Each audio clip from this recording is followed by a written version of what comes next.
Sir Gachibowli తర్వాత ఎక్కడికి వచ్చారు మీరు? గచ్చిబౌలి తర్వాత ఎలక్షన్ కోడ్లో మేడ్చల్ 1.5 year ఉన్నాను. ఎలక్షన్స్ అన్నీ అయిపోయాయి. గచ్చిబౌలిలో షార్ట్ పీరియడ్, రాయదుర్గంలో షార్ట్ పీరియడ్. అప్పుడు సజ్జనార్ గారు సిపి గారు ఉన్నారు. ఏది నేను ఎలక్షన్ టైంలో గచ్చిబౌలిలో. సార్ నేను గచ్చిబౌలిలో షార్ట్ పీరియడ్ చేశాను, నాకు ఇక్కడ ఎటువంటి ఇన్ఫ్లుయెన్స్ లేకుండా, ఎటువంటి పొలిటికల్ ఇన్ఫ్లుయెన్స్ లేకుండా, ఎవరి ఏంది ఏమంటారు దాని ఈ మధ్య లెటర్లు అనేవాళ్ళు కదా, టికెట్లో లెటర్లో బీఫాము ఏ ఫామ్ అనేవాళ్ళు. అటువంటి ఎటువంటిది లేకుండా ఆఫీసర్స్ మెచ్చి ఇచ్చినటువంటి పోస్టింగు. నేను మళ్ళీ రూరల్ ఏరియాకి వెళ్ళి పనిచేయడము నాకు కొంచెం ఇబ్బందిగానే ఉంది అని ఆ రోజు చెప్పాను నేను సార్కి. చెప్తే లేదు ఎలక్షన్స్ అయిపోయిన వెంటనే మళ్ళీ అది ఎలక్షన్ కోడ్ కదా, మళ్ళీ నీకు ఏరియా తీసుకుంటాం, ఎందుకంటే నేను ఇచ్చిన పోస్టింగ్స్ కూడా కావవి, గతంలో ఇచ్చినటువంటి ఆఫీసర్స్ ఇచ్చిన పోస్టింగ్స్ అవి, మీరు మళ్ళీ ఇదే ఏరియాకి వస్తారని చెప్పారు ఆ రోజుల్లో సార్. చెప్పి నన్ను మళ్ళీ ఎలక్షన్స్ 1.5 year తర్వాత మున్సిపల్ ఎలక్షన్స్ కూడా అయిపోయేసరికి 2019-2020 అన్ని ఎలక్షన్స్ అయిపోయాయి. మళ్ళీ నాకు ఈ ఏరియాకు అంటే మాదాపూర్ పోస్టింగ్ ఇద్దామనుకొని సార్ అది ఇవ్వలేని పరిస్థితిలో నార్సింగ్ పోలీస్ స్టేషన్ ఇచ్చాడు. నార్సింగ్ ఎస్హెచ్ఓగా దాదాపు 2 years వచ్చింది. 20 months వరకు చేశాను. సిపిగా ట్రాన్స్ఫర్ అయిపోయారు. అప్పటికి సిపి గారు సజ్జనార్ గారు ట్రాన్స్ఫర్ అయ్యారు. కొత్త సిపి గారు వచ్చారు. కొత్త సిపి గారు వచ్చిన తర్వాత నన్ను ఉంచలేకపోయారు. నైట్ 12 o'clock నన్ను అక్కడ నుంచి ట్రాన్స్ఫర్ అయ్యారు. నార్సింగ్లో మీకు గుర్తుండిపోయే కేసు చెప్పండి. నార్సింగ్లో బాగా గుర్తుకున్నటువంటి కేసు ఏంటంటే, అది పెండింగ్ ట్రయల్ ఒకటి చెప్పాను కదా, అక్యూజ్డ్ పరారయ్యాడు. అవును, డబుల్ మర్డర్. అతను పట్టుకొచ్చి మళ్ళీ జైల్లో పెట్టి వారెంట్ ఎగ్జిక్యూట్ చేసి జైల్లో పెట్టి ట్రయల్ చేశాం. ట్రయల్ చేయడం వల్ల life until death number 1. Number 2 Dinesh Dharne అనే వ్యక్తి ఒక చిన్న పిల్లను 6 years గర్ల్ను రేప్ చేసి పంగల్ చీర్చేసి చంపేస్తాడు. ఆ కేసులో పగ్గడ్బందీ ట్రయల్ స్టేజ్లో పగ్గడ్బందీ సిస్టమేటిక్గా రెగ్యులర్గా కోర్టుకు పోయి విట్నెసెస్ను ప్రాపర్గా ప్రొడ్యూస్ చేసి ఎవిడెన్సెస్ను ప్రాపర్గా ప్రొడ్యూస్ చేసి ఆ కేసును గెలిపించడం వల్ల దాంట్లో డెత్ కన్విక్షన్ వచ్చింది, క్యాపిటల్ పనిష్మెంట్. సార్ వాడిని కోర్టు పంపకం ముందు మీరు తీసుకొచ్చి ఉంటారు కదా, మీ స్టేషన్లో ఉంచారు కదా, వాడికి ట్రీట్మెంట్ ఇచ్చారా? సైంటిఫిక్ ఎవిడెన్స్ కలెక్ట్ చేయడం అది కాదండి, పోలీస్ ట్రీట్మెంట్ వచ్చింది అంటే. ఇప్పుడు ఎలా ఉంటుందంటే అక్యూజ్డ్ విషయంలో ప్రొఫెషనల్ పోలీస్ ఆఫీసర్ ఎలా ఉంటాడంటే, అక్యూజ్డ్ కనుక పోలీస్ ఆఫీసర్ కోరుకుంటున్న విధంగా పోలీస్ ఆఫీసర్కు ఉన్నటువంటి క్లూస్ ప్రాపర్గా క్లూస్కు ఇంట్రాగేషన్లో ఆన్సర్ ఇస్తున్నాడంటే ఆ పోలీస్ ఆఫీసర్ ఫిజికల్ ట్రీట్మెంట్ చేయడు, ఫిజికల్గా చేయరు. ఎందుకంటే కావాల్సినటువంటి క్లూస్ దొరుకుతున్నప్పుడు, కావాల్సినటువంటి రీజన్ క్లియర్ అవుతున్నప్పుడు నీడ్ ఏముంటుంది. కానీ ఒక చిన్న పిల్లని అలా చేయడం అనేది ఒక మనిషి ఎవరికైనా అంటే మీలాంటి వారికి ఇంకా కష్టం ఉంటుంది కదండి. అంటే కొంత ఇంకా డౌట్స్ క్లియర్ కానప్పుడు ఇంట్రాగేషన్ అనేది ఉంటుంది, ఫిజికల్ ఇంట్రాగేషన్ అనేది ఉంటుంది, జరుగుతుంది. అంటే మనం కొన్ని ఓపెన్గా చెప్పలేము. అవునండి, ఇంట్రాగేషన్ లేకుండా కొన్ని డౌట్స్ క్లియర్ కావు, పోలీస్ ఆఫీసర్కి ఉన్న డౌట్స్ క్లియర్ కావు, చెప్పాలనుకోరు కూడా. అవును, చాలా ప్రొఫెషనల్ గ్యాంగ్ అక్యూజ్ పర్సన్స్ కొంతమంది అదే మోడల్స్ మెయింటైన్ చేస్తున్న వాళ్ళు ఆ సమయంలో దెబ్బలు పడొద్దు అనుకుంటారు, ఫిజికల్ ఇంట్రాగేషన్ జరగొద్దు అనుకుంటారు, అన్నీ చెప్పేస్తారు, అరెస్ట్ అయ్యి వెళ్ళిపోతారు. అట్లా డిఫరెంట్ ఉంటారు. మరి కొంతమంది ఏంటంటే ఎంత కొట్టినా ఎంత ఇంట్రాగేట్ చేసినా చెప్పరు. అలాంటప్పుడు టైం ఎక్కువ తీసుకుని రకరకాల మెథడ్స్ అన్నీ ఫాలో చేస్తారు. అంటే ప్రొఫెషనల్ అఫెండర్ బెటర్ ఏమో దొరకడం. అంటే తొందరగా బ్రేక్ అయిపోతుంది, తొందరగా బెండ్ అయిపోతారు, తొందరగా రికవర్ అవుతుంది, తొందరగా మేడ్ అవుట్ అవుతుంది, కన్విక్షన్ వస్తుంది, జైలుకి వెళ్ళిపోతారు. అట్లా ఇట్లా కావద్దు అట్లా కావద్దు అనుకుంటాం, ఏదైనా జరగకూడదు అనుకుంటాం. ఓకే, జరిగిపోతున్నప్పుడు నార్సింగ్లో 2 సంవత్సరాలు, దాదాపు 2 సంవత్సరాలు 20 నెలల వరకు చేశాను. తర్వాత కొత్త సిపి గారు వచ్చారు. వారు నన్ను రాత్రి 12 గంటలకు ఒక ఇన్విటేషన్ లేని ఫంక్షన్ పిలిపించి ఆ ఫంక్షన్లో నా చేతులు ఆర్డర్ పెట్టి అక్కడ నుంచి పంపించేశారు. అదేంటి అంత గౌరవంగా? సార్ ఫస్ట్ మీకు చెప్తుంది ఇంట్లో అర్ధరాత్రి 12 గంటలకు నోటీస్ ఇచ్చి మీకు సస్పెండ్ చేశారు కదా, మరి కోర్టుకు వెళ్ళొచ్చు కదా మీరు? నేను ఇదే చేసింది ఇక్కడ న్యాయంగా ప్రాసెస్ ప్రకారంగా నేను డీటెయిల్ ఎక్స్ప్లెనేషన్ ఇవ్వడం జరిగింది. అప్పుడున్న సిపి గారికి డీటెయిల్గా ఇచ్చాను. డీటెయిల్గా ఇచ్చినప్పటికీ ఆ ఆఫీసర్ దృష్టిలో ఏముందో మాకు తెలియదు కాబట్టి డీటెయిల్ ఎక్స్ప్లెనేషన్ కూడా ఇగ్నోర్ చేసి పక్కన పెట్టేశారు. నాకు ప్రమోషన్ వచ్చే సమయం ఏర్పడ్డది. నేను ఒకసారి 2 సార్లు 3 సార్లు వెళ్ళడం జరిగింది. అయినప్పటికీ కూడా నిర్లక్ష్యం వహించడం, ఇగ్నోర్ చేయడం జరిగింది. అంటే కూడా ఇవ్వలేదా? అవకాశం ఇచ్చారు చెప్పుకోవడానికి, కానీ చెప్పింది పూర్తిగా వినిపించుకోవట్లేదు. ఎప్పుడైనా కానీ మనము ఎదుటి వాళ్ళు చెప్పింది పూర్తిగా వినాలి. విన్నప్పుడే మనము న్యాయం చేయడానికి అవకాశం ఉంటుంది. విన్నప్పుడు న్యాయం చేయడానికి అవకాశం ఎక్కడ ఉంటుంది? కోర్టు అనేది పని చేస్తుంది, వ్యక్తులు అదే పని చేయాలి, వ్యవస్థ అనేది పని చేయాలి. వినాలి.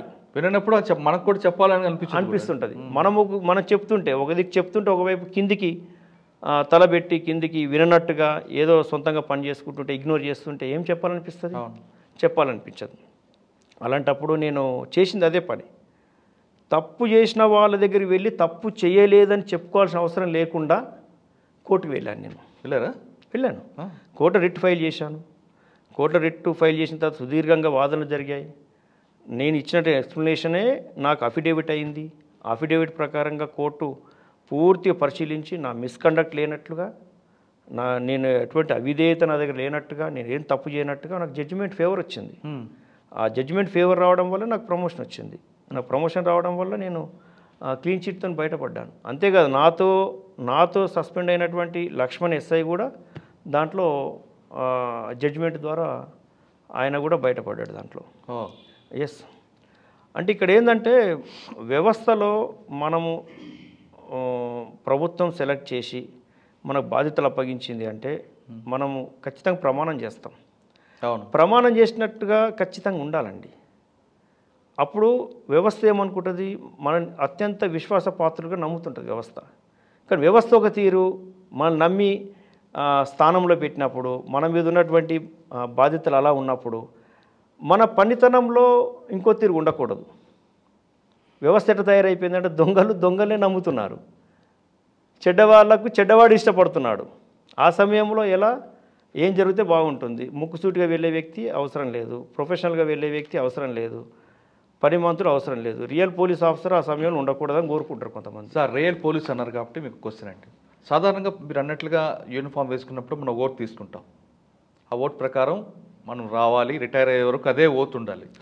కానీ కొంతమంది ఆఫీసర్లు ఫస్ట్ యూనిఫామ్ వేసుకోగానే అసలు టెరిఫిక్గా పనిచేస్తారు. క్రమేపీ ప్రమోషన్ వచ్చిన తర్వాత వాళ్ళ మార్పు ఎందుకు వస్తుంటుంది? అంటే ఒకటి బేసిక్లో మార్పు రాదు. పని చేయాలనుకున్న వ్యక్తి మొదట్లో ఎటువంటి లక్ష్యాన్ని పెట్టుకుంటూ అదే లక్ష్యంతో. కానీ కొంతమంది ఆఫీసర్లు, మీకు ఎదురైన ఆఫీసర్లు, మీరు ఒక విక్టిమ్ అయిన ఆఫీసర్ కూడా గతంలో మంచి టాప్ ఆఫీసర్, కానీ తర్వాత ఎందుకు మార్పు వచ్చింది అనుకోవచ్చు? అది మీరు అన్నట్టుగానే చాలామంది అన్నారు. ఈవెన్ క్షేత్రస్థాయిలో బేసిక్ లెవెల్లో బాటం లెవెల్లో పనిచేస్తున్న వ్యక్తి కూడా ఆ మార్పును గమనించారు. ఎందుకు అలా అయ్యారని. అలా అవ్వకూడదు, దురదృష్టం. అటు అవ్వడం దురదృష్టం. అత్యంత విశ్వాసపాత్రులు అటు అవ్వడం దురదృష్టం, వ్యవస్థకు దురదృష్టం. సొంత లక్ష్యాలు, సొంత ఎజెండా పెట్టుకొని చేయడం అన్నమాట. సొంత ఎజెండా పెట్టుకొని చేయడం. ఫైనల్గా మీరు డిఎస్పీ రైట్ సార్, మీరు మంచి కన్విషన్ తీసుకొచ్చారు. ఏదో మధ్యలో ఒక దెబ్బ పడింది, అది మంచో చెడో జరిగింది మీకు. మనం తీసుకునే దీన్ని బట్టి ఉంటుంది. ఒకటి మంచి అనుకోవచ్చు, ఇంకోటి చెడు కూడా అనుకోవచ్చు. కొంతమంది చెప్తుంటారు మీ డిపార్ట్మెంట్లో ఏది జరిగినా మనం మంచిగా అనుకోవాలి అని మీ సీనియర్ ఆఫీసర్ కూడా అంటుంటారు. అంటే ఒక ఆఫీసర్ యొక్క యాటిట్యూడ్ తెలుస్తుంది, లేదు ఫ్యూచర్లో ఇటువంటి ఇబ్బందులు రాకుండా ఉండాలంటే మనం ఏం చేయాలి అనే విషయం కూడా మీకు ఒక లెసన్ అనుకోవచ్చు. ఫైనల్గా తీసుకుంటే ఈ డిపార్ట్మెంట్లోకి వచ్చే వాళ్ళకి, యాస్పిరెంట్స్ అవ్వచ్చు లేదా ఆల్రెడీ డిపార్ట్మెంట్ ఉన్న వాళ్ళకి మీరు ఇచ్చే మెసేజ్ ఏంటి? ఇప్పుడు మీరు ఎన్సీసీలో ఉండి ఆ యూనిఫామ్ మీద మోజుతో ఇందులోకి వచ్చారు. చాలామంది ఎన్సీసీలో కదా పోలీసులు చూసి కొంతమంది వస్తుంటారు, లేదా మీ ఇంటర్వ్యూ చూసి కొంతమంది రావాలనుకుంటారు, లేదా మీ ఊర్లో వాళ్ళు కొంతమంది రావాలనుకుంటారు. ఆ విధంగా పోలీస్ అవ్వాలని ఈ డిపార్ట్మెంట్ రావాలనుకున్న వాళ్ళకి మీకున్న కష్టాలు అన్నీ చూసుకున్నారు కాబట్టి వాళ్ళకి రమ్మంటారా, రావద్దంటారా? వస్తే ఏ విధంగా ఉండాలి? పోలీస్ వ్యవస్థలోకి యువత రావాలి. ఎందుకంటే రానున్న రోజుల్లో కొత్త కొత్త ఛాలెంజెస్, సవాళ్ళు, ఈ సమాజం ప్రశాంతంగా నిద్రపోకుండా ఉండడానికి కొత్త కొత్త సవాళ్ళు వస్తున్నాయి. వాటి నుంచి ప్రజల్ని రక్షించడం కోసం, ప్రజల్ని సుఖశాంతులతో ఉంచడం కోసం యువత పోలీసులకు వచ్చి పోలీసింగ్ చేయాల్సిన అవసరం ఉంది. ఓకే. యువత వచ్చి ఖచ్చితమైన ట్రైనింగ్ ద్వారా ఈ వ్యవస్థను, సమాజాన్ని రకరకాల సవాళ్ళ నుంచి రక్షించాల్సిన అవసరం ఉంది. కాబట్టి యువత రావాలి, వచ్చి పోలీసింగ్ చేయాలి. వాళ్ళు పోలీసింగ్ చేసే విధంగా వాళ్ళకు వనరులు, టెక్నాలజీ అన్నీ సమృద్ధిగా అందుబాటులోకి తీసుకొస్తే యువత పనిచేయడానికి కూడా ఆసక్తి చూపుతారు. అట్ ద సేమ్ టైం సవాళ్లకు అనుగుణంగా సిబ్బంది కూడా అన్ని స్థాయిల్లో సిబ్బంది సమృద్ధిగా ఉండాలి. సిబ్బంది లోటు ఉండడం వల్ల కూడా ముందు సాగలేకపోతుంది వ్యవస్థ. డిపార్ట్మెంట్కి వచ్చేవాళ్ళు ఎక్కువగా 2 రకాలు కనిపిస్తుంటారండి. మీలాంటి వారు ప్రొఫెషనల్గా ఉండాలని, కొంతమంది సర్వీస్ మోటో ఆ విధంగా కనిపిస్తుంటారు. ఇప్పుడు వస్తున్న జనరేషన్ కొంతమంది కేవలం డబ్బు కోసమే ఈ డిపార్ట్మెంట్కి వస్తుంటారు. వాళ్ళకి మీరు ఇచ్చే మెసేజ్? వాళ్ళు డబ్బు కోసం వస్తున్నారు అంటే మీకు చెప్పాను ఇంతకుముందు, సొంత ఏజెండా పెట్టుకొని రావడం వల్ల దానివల్ల నష్టం జరుగుతుంది. వాళ్ళని కొనసాగించాలన్నా వదులుకోవాలనేది డిపార్ట్మెంట్ నిర్ణయం తీసుకోవాలి. ఒక స్పష్టమైన నిర్ణయాలు తీసుకొని, ఆల్రెడీ CCA రూల్స్ ఉన్నాయి, కోడ్ ఆఫ్ కండక్ట్ రూల్స్ ఉన్నాయి. దాని ప్రకారంగా రూల్స్ స్ట్రిక్ట్గా పాటించాలి, స్ట్రిక్ట్ యాక్షన్ తీసుకోవాలి. పనిచేయని వాళ్ళతోని అవసరం లేదని రిటైర్మెంట్ సిస్టమ్ పెట్టాలి. ఈ కంపల్సరీ రిటైర్మెంట్ సిస్టమ్ కూడా పెట్టాలి. పోలీస్ వ్యవస్థలో అందరూ ఈ స్థాయిలోనే రిటైర్ కావాలని కోరుకోవడం కూడా కరెక్ట్ కాదు. కొంతమంది అనారోగ్యంతో కొనసాగుతుంటారు. అలాంటి వాళ్ళ వల్ల పోలీసింగ్ జరగదు. ఉన్నవంటే ఉన్నాను అన్నట్టుగానే ఉంటుంది, ఏదో బొమ్మలాగా పనిచేస్తుంటారు. అటువంటి వాళ్ళతోని ఈ సవాళ్ళన్నీ స్వీకరించడము, ఈ సవాళ్ళన్నింటినీ ఛేదించడము జరగదు వాస్తవానికి. అదనేది జరగాలి. అది